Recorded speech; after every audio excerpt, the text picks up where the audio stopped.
এবারে তো শিবরাত্রি পড়েছিল 2 দিন। তো প্রথম দিন বাড়িতে পুজো করেছি, দ্বিতীয় দিন সব মন্দিরে একটু পুজো দিয়ে দিলাম সবাই মিলে। আর মা, বাবু, আমার ভাইঝি আর বৌদি আমাদের শিব মন্দিরে পুজো দিতে গেছিল, সেটাই তোমাদের সাথে শেয়ার করব। আমি যে রেডি হয়ে গেছি,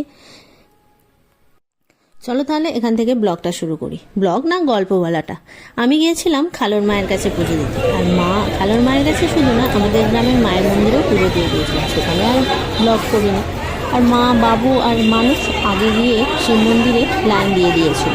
বৌদিকে বলেছিলাম তুমি যদি যেতে পারো চলে যাও এই টাইমের মধ্যে। আর আমার এখানে এত লাইন পড়েছে শিবরাত্রির পরের দিন, তো আমি হচ্ছে যে ভেবেছিলাম যে আমার হয়ে যাবে, আমি গিয়েও পুজো দিতে পারি। এত ভিড় হয়েছিল, গিয়ে দেখি না মায়েদের পুজো হয়ে গেছে। আমিও পৌঁছেছি, মায়েদের সেই পুজো হয়েছে। মারে দেখি না প্রদক্ষিণ করছে মন্দিরটা, চারিদিকে ধূপবাতি দিচ্ছে, প্রদক্ষিণ করছে। সেই জন্য আমি একটু দাঁড়িয়ে একটু ভিডিও করে নিলাম। দিয়ে এই আমার ভাইজি, আমার মা, আমার বোনপো আর আমার বৌদি, এই 4 জনে মিলে পুজো দেওয়া হয়ে গেছে। দিয়ে এবার বাড়ি চলে এলাম। আমিও একটু ধূপবাতি জ্বেলে দিলাম। আমি ধূপবাতি জ্বালছিলাম আর মা আর একটু এগিয়ে এসেছিল, এগিয়ে হেঁটে হেঁটে আসছিলাম। মাকে আমি গাড়িতে তুলে নিয়েছি, আমার বোনপো ছুটেছে আগে জল খাবে বলে। সেই জন্য কে আগে চাবি খুলে জল খেতে পারে, সেটাই হচ্ছে, আমার বোনপো চাবি খুলছে। সব পুজো দিয়েছে, না খেয়ে আছে, কে আগে জল খেতে পারে।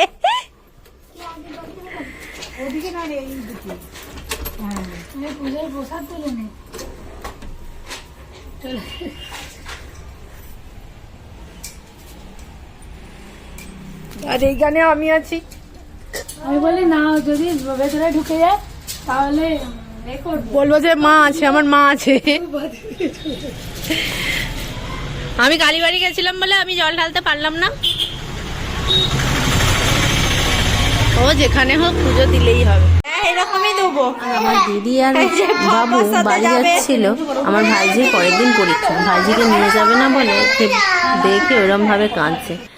আর আমার ভাইজিকে নিয়ে যেতে চায় না, কারণ ও রাত্রি হলেই মামা করে, এখন মামা কেমন করে, ওই জন্য। আর শুধু তাই না, তাও নিয়েও গেছিল, তারপরের দিনে আবার তো নিয়ে যেতে হলো। যাই হোক, কিন্তু হচ্ছে যে সেই দিন নিয়ে যাচ্ছিল না, ওর এক্সাম ছিল বলে।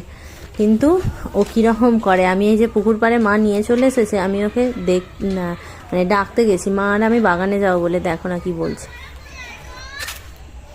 পাপা একটা কাজে গেছে, আমি যেতেই বলছে পাপা কই গো। আমি বললাম, বলতে বলে আমি জানি পাপা আর কোথায় গেছে বলে খুব কাঁদছিল বলে আমি চল বাগানে ঘুরিয়ে নিয়ে আসি। বাগানে এসে ওকে হচ্ছে যে বলি তুই তোর কাজ কর, মাটি ঘাট যা খুশি তুই কর, বলতে খুব খুশি হয়ে গেছে। ও মাটি ফাটি ঘাঁটছিল, মাটি নিয়ে খেলছিল, আর পোকা দেখে তো খুব ভয় পাচ্ছিল। তারপরে মায়ের সাথে, মা ওইদিকে গ্যান্তাস তুলতে গেছিলো, মায়ের সাথে গিয়ে মা বলেছে আচ্ছা তুমি ফুল তোলো। এই যে চিক নিয়ে এসে চিক নিয়ে ফুল তুলছে আর বকবক। মা বলছে হ্যাঁ এই তো খুব সুন্দর তোলা হচ্ছে। বলছে বাড়িতে এসে বলছে আমি খুব ভালো ফুল তুলতে শিখে গেছি দাদু। ও দাদু, দাদু বাবা ওখানে বাগানে ছিল, সেদিন বলছে দাদু আমি ফুল তুলতে শিখে গেছি। আর আমার কাছ থেকে প্যাকেটটা নিল, নিয়ে এই যে ফুল রাখছে। মুখটা দেখে আমি অনেক অন্যদিন তুলে নাও, তুলে নাও, তাড়াতাড়ি তুলে নাও, তুলে নাও, সব ফাঁকা করে। দাদা বাড়িতে নেই, তাই জন্য এরম ভাবে টিভি দেখছে। গোটা বিছানাটার অবস্থা এরকম, ঠিক বালিশ মানুষের হয় পায়ে থাকে নয় মাথায়, তার আছে কোমরে।